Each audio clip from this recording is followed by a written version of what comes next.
What is popping once again, my bad witches and Agathaughts? It is me, MT, and welcome back to the Heavy Spoiler Show. This is about to be a breakdown for episode 5 of AGATHA All Along. So come along with me and let's just get into this thing. Darkest Hour, Wake Thy Power is the title of the 5th episode of AGATHA All Along. And I've gotta say, a pretty fitting title considering this episode's ending, which sees our favorite teen having a sleeping power awoken within him as the Coven enters their darkest hour. And I already know that y'all are itching for me to talk about this crazy ending, so let's go ahead and dive into the ending first, and then I'll back that ass up and circle it back to the beginning, yeah? So, after the super sad and unfortunate death of Alice Gulliver at the hands of a power-hungry Agatha Harkness, the gang emerge onto the 4th area of the Witch's Road, a road themed around the color yellow this time around, which kind of makes me believe that the next episode's trial is going to be centered around Lilia, considering that, for the most part, the colors of each area of the Witch's Road seems to correspond with the color that each witch is most associated with. Episode 4 was themed red after Alice Gulliver's hair and the red generational curse demon after all, and this 5th episode's area was themed around Agatha, who typically wears purple and wields incredibly absorptive purple magic, hence why the area was themed purple here. Lilia pretty much always wears yellow and appears to wield a yellow colored magic, so if I were a betting man, I would put my chips on the next episode being focused all around her. But that's just a wild guess, of course. I mean, the first trial was themed blue after all, and that trial seemed to have been built for a pink-themed Jennifer Kale, so, you know, who really knows? But anyways, the empathetic teen is naturally quite pissed off at Agatha for slurping the life out of his new friend Alice, who he literally just made a flying broomstick for, which is super rude of Agatha. Why would you do that? Those two were bonding, man, and in his rage, Teen asks Agatha if being a witch to her meant killing people to serve her own power-hungry agenda, before immediately rejecting such a cruel notion by saying, "No, not for me." However, in response to this, Agatha merely laughs and whispers, "Are you sure?" to him, before telling him that he's so much like his mother, strongly implying that she's worked out who exactly this mysterious boy was sometime between the end of last episode and now. But luckily, the ending of this episode does not leave us waiting and wondering who exactly Agatha must be talking about, as what happens next seems to make it quite apparent that this teen is truly none other than Billy Maximoff, the magical son of the Scarlet Witch and future young Avenger Wiccan. And the hints towards that are quite large and obvious, especially considering how Teen begins to creepily move his fingers around to summon the blue magic energy within his body in the same unique way that Wanda used to do with her fingers in the years before she was crushed by the Devil's Jenga Tower. Teen then uses these creepy moving fingers to possess the minds of both Lilia and Jennifer to grab Agatha and yeet her ass off to the side of the Witch's Road, in a similar way to how his mama Wanda was pretty damn proficient at controlling the minds of those that she came into contact with. And then, after the Witch's Road would swallow up Agatha faster than Goose the Flurkin swallowed up the Tesseract, Teen would then use his magic to also toss Lilia and Jennifer onto the side of the road so that they could also share Agatha's fate, seemingly releasing them from their possession in the process so they could properly freak out about becoming mud food. But after all 3 of these witches reunite with Mrs. Hart in this suctiony soil, the biggest confirmation of this teen's connection with Wanda Maximoff comes in the form of the crown that appears on the top of his head, a crown that appears to be purposely designed after the crown of the Scarlet Witch, as both of these crowns appear to have an M-shaped design at their centers, a symbol for the Maximoff family. But instead of donning a scarlet crown like Wanda, Teen's crown is modeled after the silver-grooved front part of comic book Wiccan's blue headband. So I think it's safe to say that Teen is Teen no more, as this episode finally establishes the return of Billy Maximoff to the MCU, which is super damn exciting. However, we do of course gotta talk about why this particular moment even happened. I mean, Billy did just walk out of that house mad as hell at Agatha for causing the death of Alice after all, so like, Why the sudden and illogical change of heart that caused him to attempt to drown Agatha, Jen, and Lilia in some old-ass magic dirt? Well, I'm of the belief that this wasn't really Wiccan's will acting at all, but instead the will of Wanda Maximoff acting in Wiccan's stead, a likely side effect of the sigil placed on Teen in the past. A sigil, mind you, that we saw cover Teen's mouth with a huge-ass letter M whenever he attempted to reveal his name and background information to any of the witches. With that big-ass letter M, of course, potentially standing for Maximoff. I don't know exactly how, but somehow, after the events of Multiverse of Madness, Wanda must have figured out a way to make Billy Maximoff into a real flesh and blood boy, Pinocchio style, either by somehow assembling him from scratch, or even by using the blue space-shattering magic that she absorbed from America Chavez to steal a variant of Billy Maximoff from somewhere in the multiverse and then ship his ass over to Timeline 616 before placing a protection spell on him that kept his identity safe from other witches. Something that would make a ton of sense for Wanda to do, considering that Agatha Harkness was the only other witch that she had ever met. So if that crazy witch was strong enough to threaten her family, then in Wanda's eyes, every other witch that wasn't her is a potential threat to her child Billy. This all being said, it seems like Agatha's seemingly callous demeanor after killing Alice caused Billy to fear Harkness's darkness for the very first time, and that fear must have activated Wanda's protection sigil, causing Wanda, or a piece of Wanda, to briefly possess Billy's body and eliminate all witches around her precious son. But that's all just a guess, of course. And it looks like the sigil also apparently serves to suppress Billy's natural ability to manipulate his inner magical energies, likely because the sigil caused Billy to forget that he already had the power to levitate, create shields, shoot energy blasts, and do mind control from birth. Billy seeking out Agatha in the first place to gain those powers seems like Billy's subconscious mind trying to get Billy to reclaim his magical powers despite his memory loss. Like, Billy seems to be subconsciously looking for his suppressed power without even knowing it. And this sigil that Wanda placed on Billy seems to be a bit of a similar type of dark magic science to that of the magic tattoo that Arthur Hera was given by the dark god Amit in Moon Knight. Just like how that tattoo connected Hera with Amit and allowed him to be bestowed with Amit's power when he needed it, this sigil appears to form a similar connection between Wiccan and the Scarlet Witch. But again, that's just a guess. However, there is a lot more that happens before the episode ends with You Should See Me in a Crown by Billie Eilish. So let's hit that rewind and see how we got there. After the opening title, we are greeted with the creepy sight of the Salem 7 as they transform from their fox, raven, and snake animal forms into their more humanoid ones. But even when they're in their human forms, the members of the Salem 7 still tend to move a lot like the animals they represent. Like how this one jerks their head around like a raven, or how this one over here slides around in the dirt like a snake. And as they move, you can also hear them whispering, "Agatha Harkness, find her, find them," over and over again. So, needless to say, this group of dark motherdangs are committed to finding Agatha Harkness. Sensing their approach, Lilia immediately awakens from her sleep and informs the group that they all gotta hit the jets fast and skedaddle immediately. Lilia then explains the origins of the MCU Salem 7 and how the group consists of the children of the witches that Agatha killed in Salem all the way back in 1693. This origin differs greatly from the comics, as not only is the group referred to as Salem 7 in the books, but all the members consisted of the mutant children of Agatha Harkness's son, Nicholas Scratch.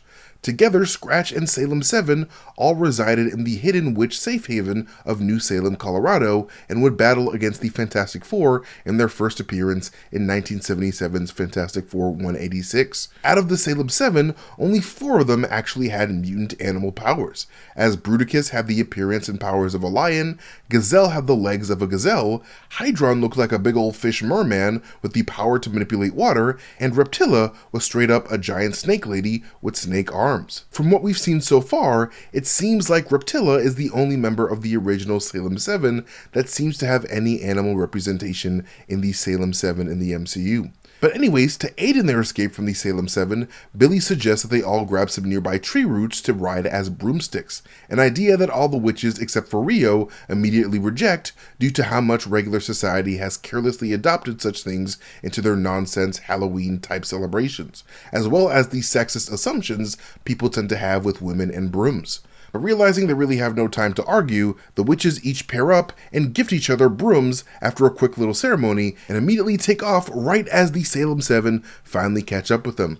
Barely escaping, the witches fly over the Witches' Road, flying across this giant red blood moon in the process, very much evoking the 1982 classic E.T., as well as this poster for 2022's Hocus Pocus 2. But speaking of the blood moon, this isn't the first time we've seen such a thing in the MCU. Like I mentioned before in a previous breakdown, we've seen blood moon imagery in Doctor Strange in the Multiverse of Madness when Doctor Strange arrives at Sinister Strange's busted-ass Sanctum Sanctorum. However, we do also get another type of blood moon of sorts in Werewolf by Night in the form of the Bloodstone itself.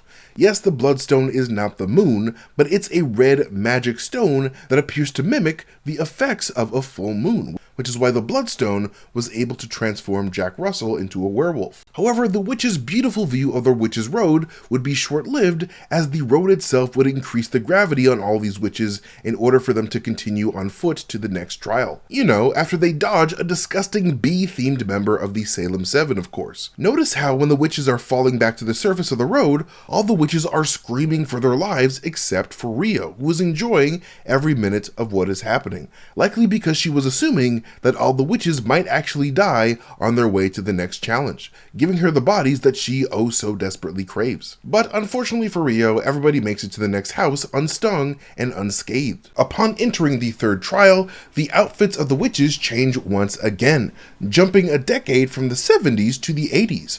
Just like how WandaVision had episodes themed around progressing decades of television, this show appears to be adopting the spirit of that by traveling through different eras of fashion, which is quite fun. However, the most interesting outfit of the bunch to me is, of course, Teen's, as his outfit reminds me a lot of the design of Wanda Maximoff's son Wiccan from the Marvel Comics.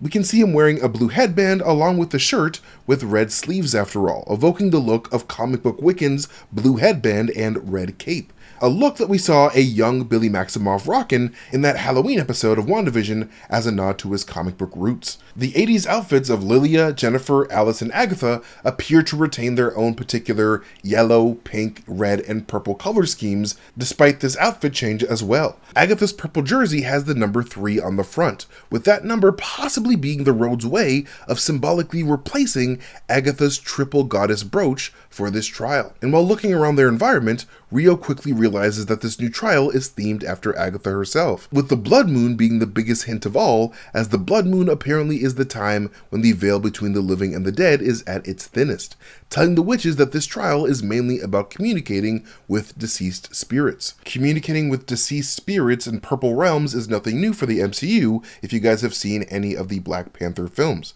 as the ancestral plane appears to be themed purple as well. In fact, purple in the MCU tends to be a color associated with darkness and family, like we saw in the first Guardians of the Galaxy film when Peter Quill grabs the Power Stone and sees his own mother within a vision, or in Miss Marvel when Kamala's purple powers allows for Kamala to connect with the past spirits of her family members. Soon after this, we get more of an idea of how Lilia's powers work, when Lilia confesses that her talking to dead spirits was always a con, and that she mainly reads people's minds on top of being able to read the future flow of time. However, suddenly, hidden amongst a pile of other old school 80s board games like Challenge the Zodiac, Pente, and Sweet Valley High, a Ouija board comes flying out towards the coven, implying that the witches have got to use it in order to progress. And when Billy picks up the Ouija board, we can see a poster behind him of the Point Reyes Lighthouse at the Point Reyes National Seashore in California. And while this poster might seem insignificant,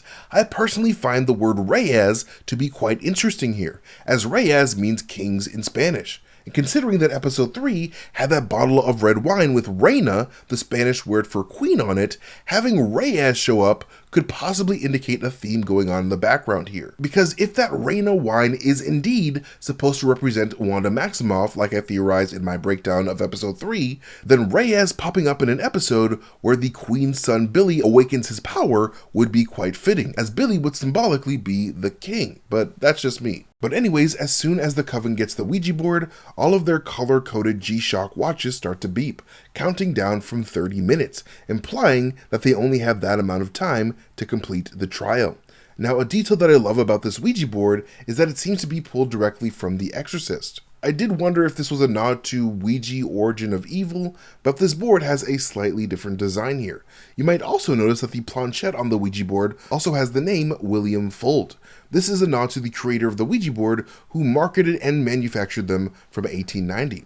But after Teen reads the instructions and Agatha fakes a Ouija board reading by pretending to be a dead Mrs. Hart, the group actually starts getting some creepy-ass messages from this Ouija board. However, the board does give them a super interesting answer to their first question, which was, who is here with us tonight? As the Ouija board would answer with the word death, an answer that causes Rio Vidal to laugh maniacally, quite possibly further hinting to how Rio Vidal could actually be playing the cosmic entity Death this entire time. Especially because this Death communicating through the Ouija board would then tell the group that their only desire is to punish Agatha, something that Rio very much expressed towards the end of the second episode. And right after this, the Ouija board goes flying as a strong gust of wind appears out of nowhere along with these flickering lights. A scary scene that doesn't stop until Jennifer resolves to actually punish Agatha, a notion that both Lilia and Alice seem to be down with completely if it means surviving to the next trial. This moment is actually super suspicious to me, just like that moment from the last episode that saw Billy get launched through the glass of the studio booth by a sudden gust of wind. I think that both of these moments were actually caused by Rio Vidal herself using her special Green Witch airbending powers, the same type of gravity-defying power that the green-clad Ying Li of Ta Lo used in Shang-Chi when she met and fought Shang-Chi's father, Wen Wu. Much like I brought up in past videos about my Marvel trigger theory, green energy in the MCU is typically associated with gravity-type manipulation. So, much like Shang-Chi's mom could manipulate gravity with the help of the many green gravity stones that populate Ta Lo, as you can see through this cave here, as well as around Shang-Chi's neck in necklace form, or how the Kree Yon-Rogg could manipulate gravity with his green gravity gauntlets in Captain Marvel, it seems like this Green Witch also has the power to push and pull things at will. So the way I see it, Rio Vidal was just trying to freak these witches out enough so that they believe that killing Agatha is the only way forward, even suggesting that they straight up slit her throat with one of Rio's handy-dandy knives. Knives that I believe could actually be Rio's own form of necro swords, just like the kind that Hela used to pull out of her ass in Thor Ragnarok. Like, this definitely feels like a dark matter blade of some sort. However, when Jennifer goes to grab some rope to secure Agatha, Agatha immediately vanishes as the lights go out. And when attempting to goad Agatha out in the open, Jennifer claims that we're sisters in the craft. This could be a reference to the 1996 movie The Craft, which was centered around a group of witches in the 90s. This was later followed by 2020's The Craft Legacy, which included sleepovers, much like how all of these witches are dressed for a sleepover in this episode. Teen then locates a flashlight near a shelf of various board games from the 1980s, including Aggravation, a Metalcraft tapping set, Milton Bradley's Stay Alive, Backgammon, and Parcheesi. And using said flashlight, Teen quickly locates an Agatha hanging from the ceiling after a creepily possessed Agatha drools on him, much like the Xenomorphs from the Alien horror franchise, with Agatha herself looking just as horrifying as the character Regan did in the 1973 classic The Exorcist. Agatha even later does a spider walk just like Regan does in the movie. However, Agatha's disappearance appears to deeply upset Rio, who demands to know where she is, only for the ghost of Agatha's mother, Evanora Harkness, to suddenly appear like the spirits do in the 1982 film Poltergeist. Evanora then demands that the witches leave Agatha with her as they continue on the witch's road without her, punishing Agatha by depriving her of the power that she desperately sought.